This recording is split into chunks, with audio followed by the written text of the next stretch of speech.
নমস্কার, গল্পের কোলাহলে স্বাগত জানাচ্ছি সবাইকে আজকের এক নতুন এপিসোডে। আজকের 63 নম্বর এপিসোডে রয়েছে একটি সত্যি ভৌতিক ঘটনা, যেটা পাঠিয়েছে সৌমাল্য আমাদের মেলে। ঘটনাটি একটি পৌষ মেলাকে কেন্দ্র করে। তোমরাও পাঠাতে পারো নিজের জীবনের ঘটনা বা গল্প আমাদের মেল আইডি গল্পের kolahal@gmail.com-এ। ডেসক্রিপশনেও দেওয়া রয়েছে আমাদের মেল আইডিটি। আজকের ঘটনাটি ভালো লাগলে লাইক শেয়ার করে একটু ভালোবাসা দিও, আর নতুন সত্যি ভৌতিক ঘটনা মিস না করতে চাইলে সাবস্ক্রাইব করে নিও। চলি সরাসরি আজকের ঘটনায়। যেমনভাবে সৌমাল্য ঘটনাটি পাঠিয়েছে সেরকমটাই পড়ে শোনাচ্ছি। আমি অয়ন আছি তোমাদের সাথে। শুরু করছি আজকের ঘটনা।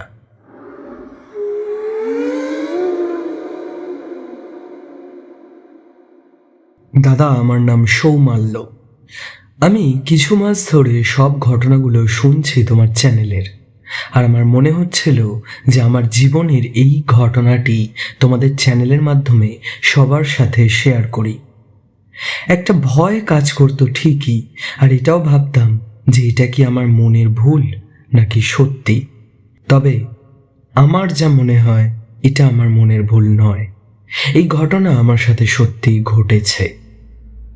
আমার সাথে ঘটে যাওয়া এই ঘটনাটি আমি পুরোটাই তোমাকে লিখে পাঠাচ্ছি। আমার মাসির বাড়ি এক গ্রামে।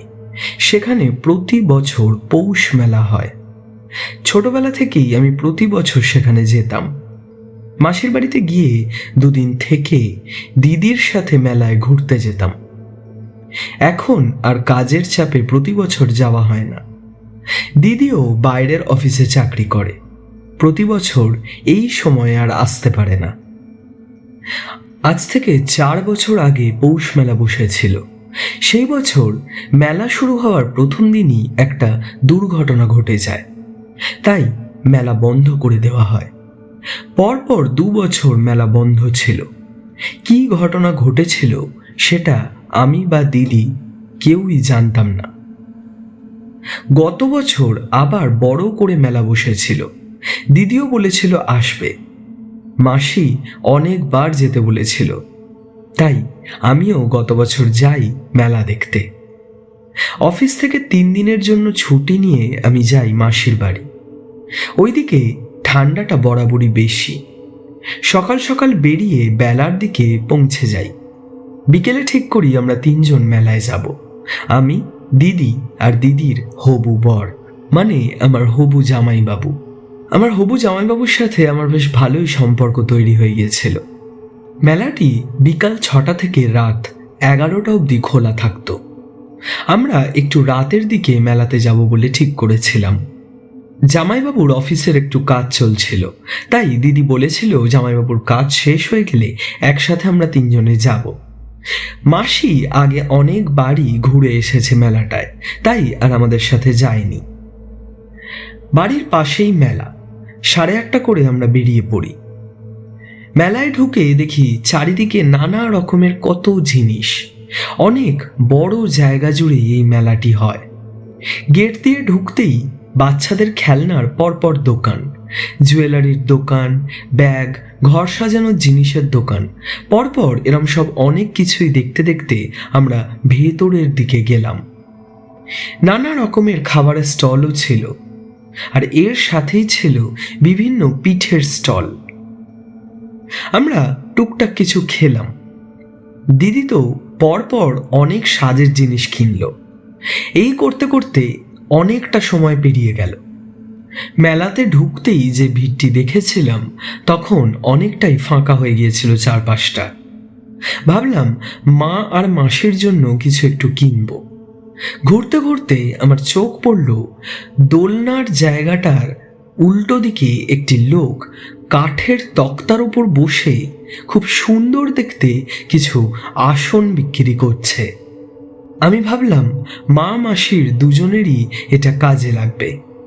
মাটিতে বসে অনেক সময় কিছু কাটাকুটি করে বা কিছু কাজকর্ম করে, বা ঠাকুর ঘরেও এই আসনগুলো রাখা যেতে পারে। দেখলাম দিদিরা কাঁচের জিনিস কিনছে। ওদের বললাম যে সামনের আসনের দোকানের কাছে আছি, হয়ে গেলে ওখানে চলে যেতে। আমি দেখলাম সবাই সব দোকান তখন বন্ধ করতে শুরু করে দিয়েছে। ওই জায়গাটা বেশ ফাঁকাই। আমি ওনার সামনে যেতেই উনি আমার দিকেই দেখলাম তাকিয়ে রয়েছে। সামনে যেতেই হাসি মুখে আমাকে বলে ওঠে, আসন নিতে এসেছেন? কোনটা নেবেন নিন নিন, আর তো পাবেন না এরকম আসন। আমি দেখলাম দোকানে নানা ধরনের আসন। আসনগুলোর উপরে বেশ সুন্দর কাজ করা। তবে লোকটার কথাগুলো কিরম যেন একটু লাগলো, আবভাবটাও কেমন যেন একটা। আর ওনার কাছে কোনো লোকও নেই। আমি জানতে চাই যে আর পাবো না কেন? লোকটি এই কথার উত্তরে শুধু হালকা হাসল। আমি আর এসব নিয়ে না ভেবে দাম দর করে 4টে আসন নিয়ে নিই। টাকাটা দিতে যাব, হঠাৎ দিদির গলা শুনতে পাই, আমায় ডাকছে। টাকাটা না দিয়েই আসনগুলো হাতে নিয়ে আমি দিদির দিকে তাকাই। দিদিকে দেখি দৌড়ে আসছে আমার দিকে। আমি জিজ্ঞাসা করি, কি হলো? দিদি এসে আমাকে জিজ্ঞাসা করে, তুই একা এরকম মাঠের মাঝখানে দাঁড়িয়ে আছিস কেন? তুই যে বললি দোকানে যাবি। আমি একটু ভুরু কুঁচকে তাকাই দিদির দিকে, তারপর বলি, আরে আমি তো আসন কিনছিলাম, একা কেন দাঁড়িয়ে থাকবো এখানে? দাঁড়া, টাকাটা দি। বলে আমি লোকটিকে টাকা দিতে যাব, দেখি কোথায় সেই লোক? সাজানো আসনই বা কোথায়? আশেপাশে কোথাও কেউ নেই। আমি ওদের বলি যে এখানে এই একটু আগে একটি লোক বসে আসন বিক্রি করছিল।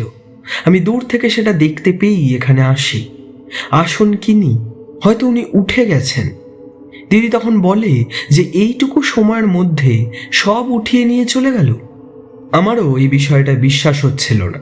আমি ভাবি আমি যে আসনগুলো কিনলাম সেগুলো একবার দেখাই দিদিদের, কিন্তু আমার হাতেও দেখি কোনো আসন নেই, আমার হাত খালি।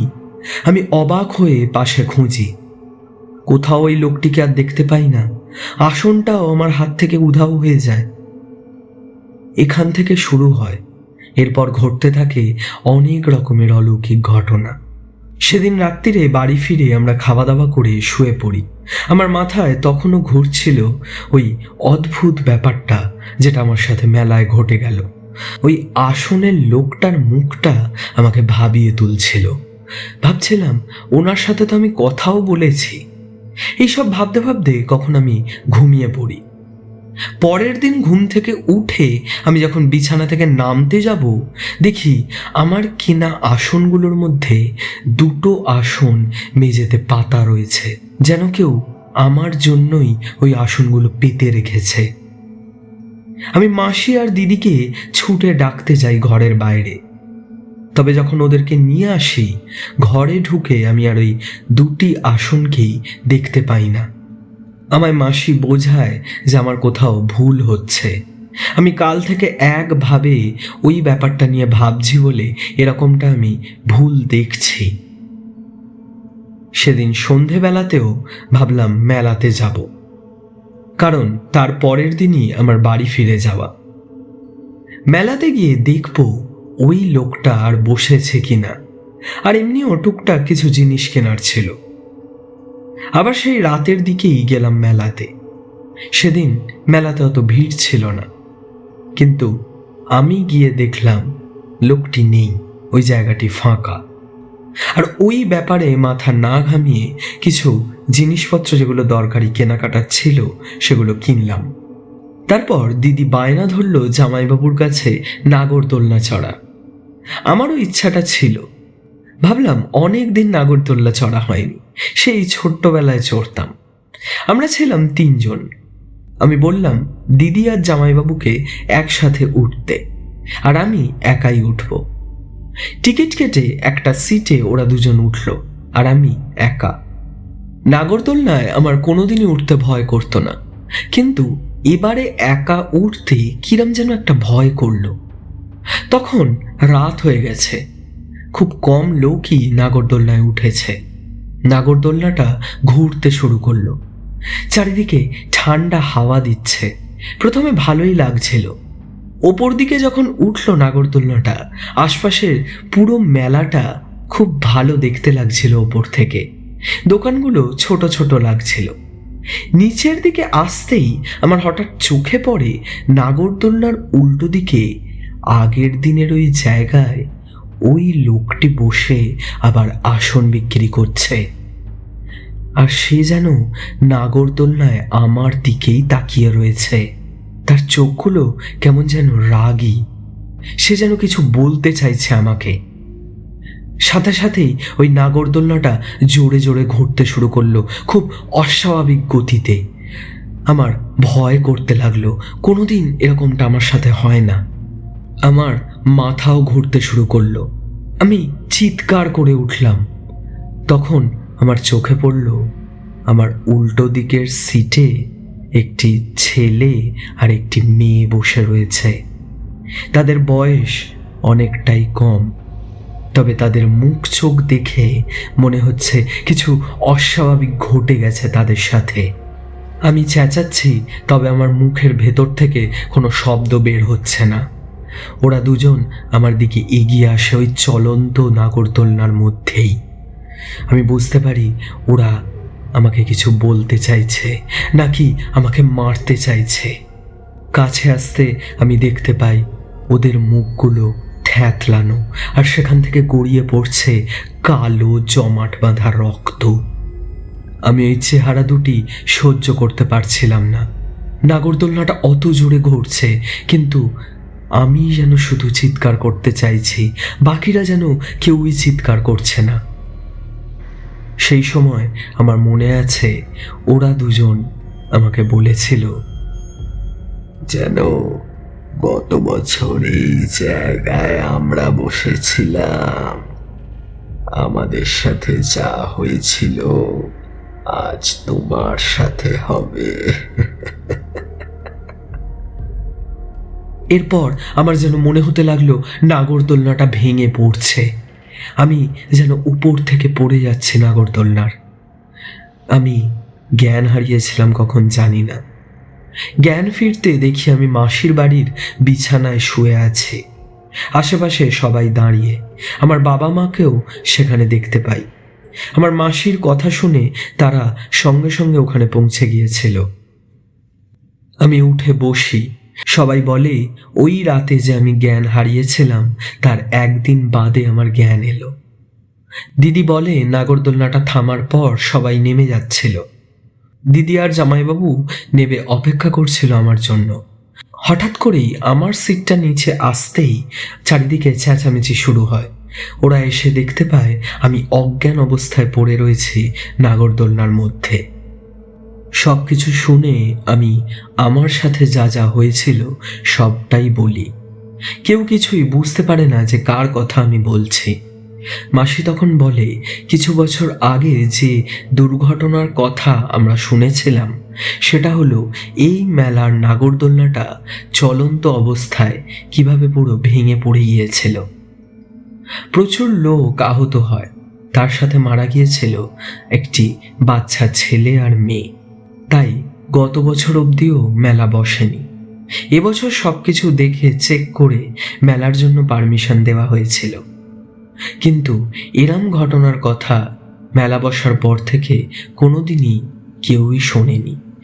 তারপর আমি যেহেতু সুস্থ হয়ে উঠলাম, বাড়িতে একটি আনন্দের পরিবেশ তৈরি হয়েছিল।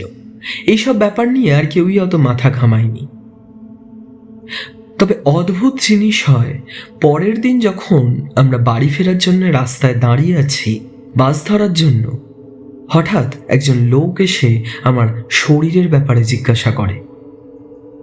লোকটার মুখটা আমার খুব চেনা চেনা লাগে।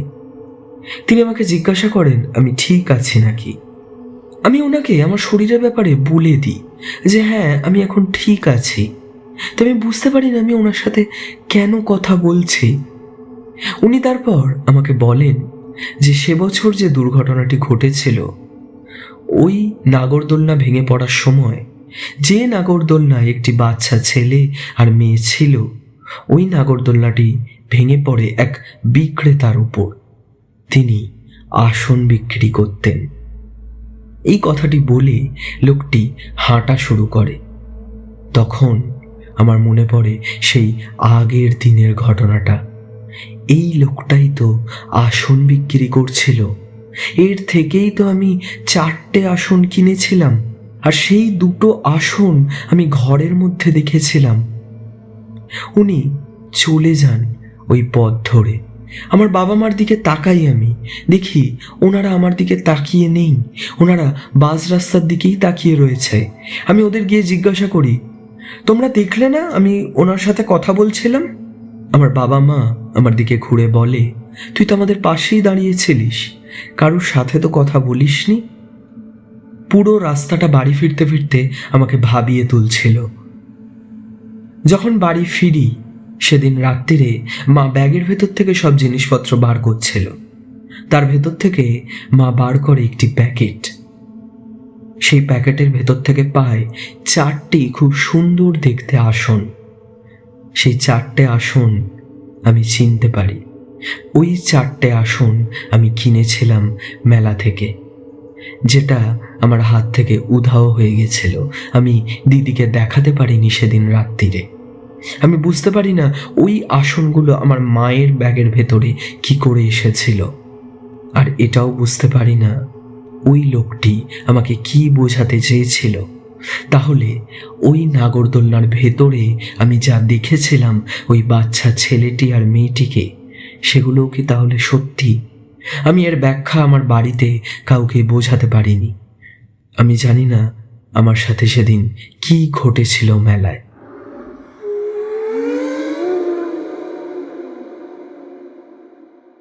সৌমাল্য, খুব অদ্ভুত ঘটনা ঘটেছে এটা তোমার সাথে। আমার যতদূর মনে হয় ওই অপঘাতে মৃত্যুর ফলে তাদের আত্মার কোনোভাবে মুক্তি হয়নি, সেটার কারণেই এরকমটা হয়তো হয়েছে। অনেক ধন্যবাদ আমাদের চ্যানেলে ঘটনা পাঠানোর জন্য। আর শ্রোতা বন্ধুরা, জানাও তোমাদের কেমন লাগলো আজকের ঘটনাটি। ভালো লাগলে লাইক শেয়ার করে একটু সাপোর্ট করো, আর সাবস্ক্রাইব করতে কিন্তু ভুলো না।